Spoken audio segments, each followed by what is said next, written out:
អ្វីជាការប្រមូលសំណាក់សត្វល្អិតការប្រមូលសំណាក់សត្វល្អិតគឺជាដំណើរការដែលសត្វល្អិតត្រូវបានប្រមូលពីមជ្ឈដ្ឋាននានា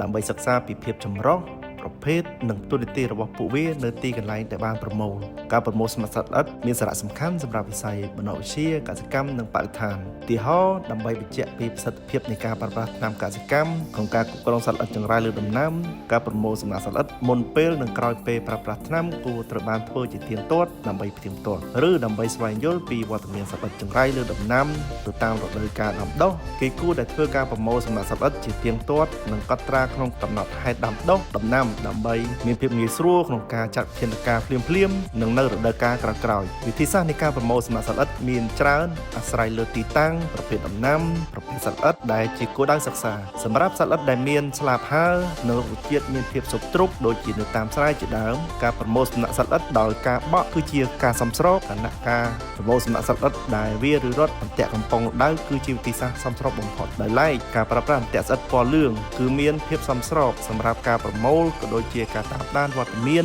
និងចំនួនសត្វល្អិតនានាដែលបានមកលេងឬបំផ្លាញដំណាំទាំងដំណាំអាយុកាលខ្លីនិងវែងវិធីសាស្ត្រប្រមូលសំណាក់សត្វល្អិតមានទៀតដូចជាការវាយទម្លាក់ beating and shaking ការបាញ់ផ្សែងទម្លាក់ canopy fogging អន្ទាក់ពន្លឺ light sheet light trap អន្ទាក់ចានទឹកពណ៌លឿង yellow pen trap អន្ទាក់បង្អួច window pen trap pheromone paste អន្ទាក់នុយ malast trap អន្ទាក់ចាប់សត្វញាស់ emergent trap ជាដើមវិធីសាស្ត្រនៃការប្រមូលសំណាក់នីមួយៗមានភាពជាក់លាក់សម្រាប់គោលដៅនៃការសិក្សាសត្វល្អិតដើម្បីស្វែងយល់បន្ថែមសូមទំនាក់ទំនងមកកាន់មហាវិទ្យាល័យវិទ្យាសាស្ត្រកសិកម្ម